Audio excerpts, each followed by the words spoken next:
So I had someone the other day ask me, Mike, we're moving out of state. We don't know anyone in that state or in that area that is a realtor or knows any realtors there. I said, well, first off, you do. So I have a network of over 6,000 realtors in the United States.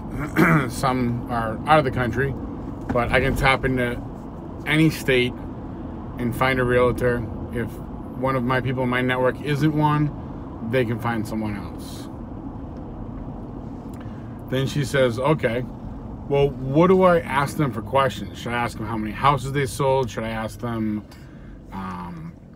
what should I ask them? Well, let's go with the number of houses sold, because everybody always wants to know, how many houses did you sell last year as a realtor? And the real question is, how many houses did you want to sell last year, and how many of those did you actually sell?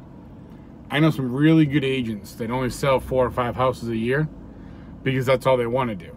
It's their own personal choice. I know some really terrible agents, some scatterbrain agents that sell 50 plus houses a year. How? I don't know. I don't get it, but they do. So the number of houses an agent sells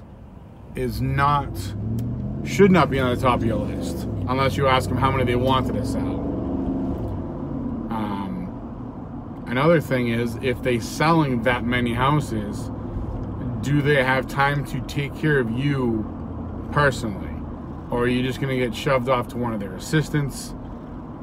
And honestly, I know some really good agents, sell a ton of houses, that have awesome assistants. So you have to talk to them. You need to talk to the realtor. You need to make sure you drive with them. You need to make sure that when you're talking to them, everything works. Everything sounds good. They don't sound pushy. They don't sound arrogant. You want someone, you don't want someone too laid back, but you don't want someone who's too arrogant. If you're listing a house, don't take an agent that gives you the magic number that you want to hear your house is worth. Because if that's all you want to hear, then I can tell you that number, but your house will not sell and it'll sit on the market.